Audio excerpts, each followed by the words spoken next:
どうもビースパイスインクです。今回はレッドカレー、タイ語で言うゲーンペッガイを作ります。ゲーンはスープ、ペは辛い、ガイはチキンという意味で、唐辛子を効かせて赤い色をしているタイのスープ料理です。ココナッツミルクも使って甘い香りの中にピリッと辛みや酸味のあるタイらしい味わいがやみつきになる料理です。自家製でペーストから作りますので手間はかかりますが、旨味や香りは飛び抜けたものを楽しめます。では早速調理ですが、まずはペースト作りから。ペーストにしやすいように具材を一口大ぐらいに切っておき、乾燥唐辛子は辛くなりすぎないように中の種を抜いておきます。今回ホールのものを使っていますが、他のスパイスと同様パウダーを使っても大丈夫です。食材をカットできたら全部まとめてかき混ぜていきます。もし手に入るならコブみかんの葉っぱや皮を入れるとより本格的になります。ブレンダーで行うので刃が回りやすいように少量の水を加えます。ただ水分が入ると傷みやすくなるので、作った後はなるべく早く使うようにします。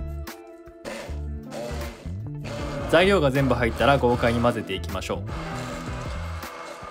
水を加えずにすり鉢で混ぜても大丈夫です。30秒ぐらいしたら無事にペーストになるかと思います。鮮やかなオレンジ色をしたレッドカレーペーストの完成です。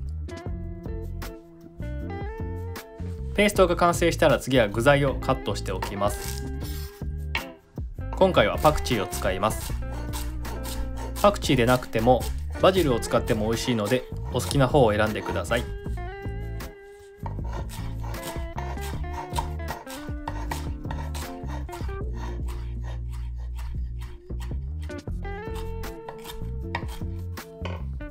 今日は他に鶏肉と厚揚げを加えます。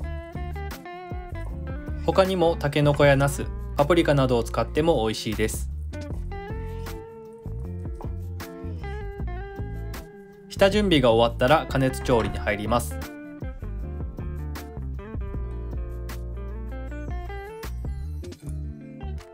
フライパンにたっぷりめの油をひいて先ほどのペーストを加えます。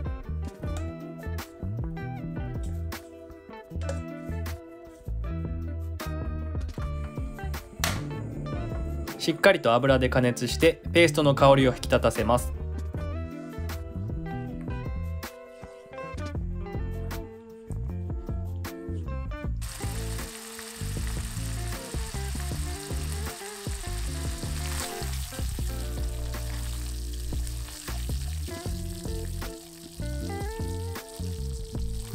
水分が飛んでいい香りがしてきたら具材用の玉ねぎを加えます。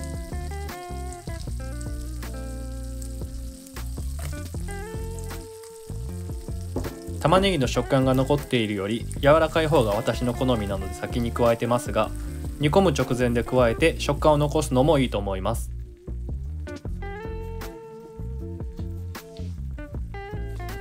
玉ねぎが透き通ってきたら鶏肉を加えて軽く混ぜます。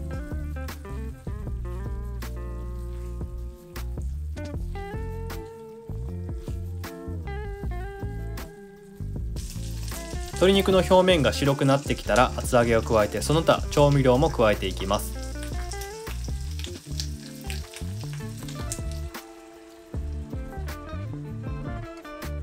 今回は割とココナッツミルク多めでもったりとしていますが、もう少し水の割合を増やしてよりスープっぽくしても美味しいです。ココナッツミルクを入れたら一気にエスニック感が増してきます。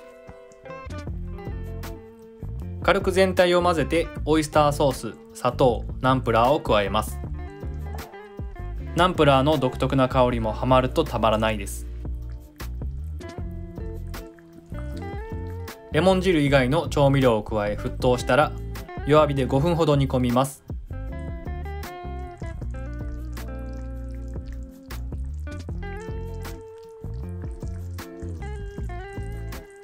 煮込み終わったらレモン汁をかけて味見して塩で調味します。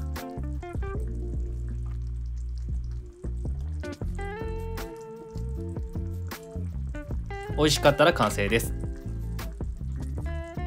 では盛り付けます。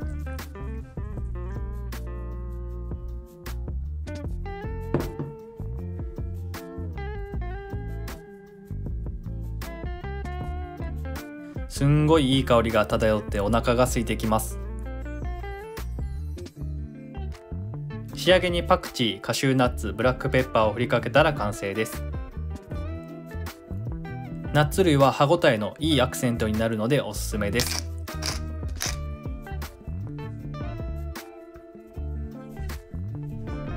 お米は必須です。もし自宅にあるならぜひタイの高級米ジャスミンライスと食べたいところです。いただきます。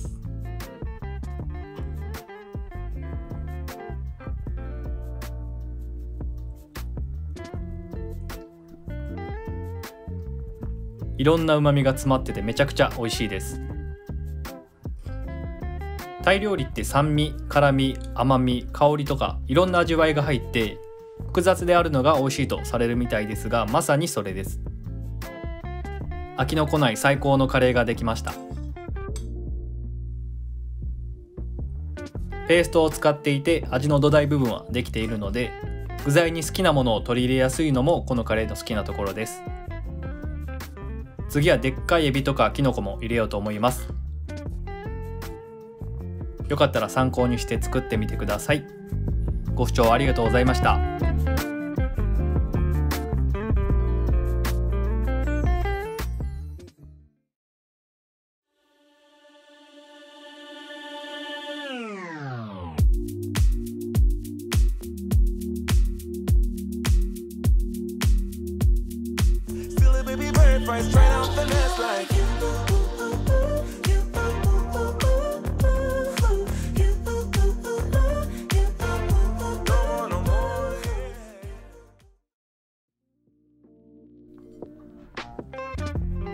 タイのレッドカレー見ていただいてありがとうございました。余談なんですが、私インスタグラムもやってまして、そっちの方でよくお皿のブランドやどこで買っているんですかという質問をいただきます。特に決まったブランドやショップがあるわけではないので、ネットや買い物途中に目について気に入ったものを買っています。暗めのくすんだ色だったり質感があるものが好きです。今回使ったこちらのお皿はブランドが書いていないのですが、確かアクタスさんで買ったものだったと思います。他のお皿に関しても普段使っているものをまとめて動画にしようかと思っているので、公開した時は見ていただけると嬉しいです。ご視聴ありがとうございました。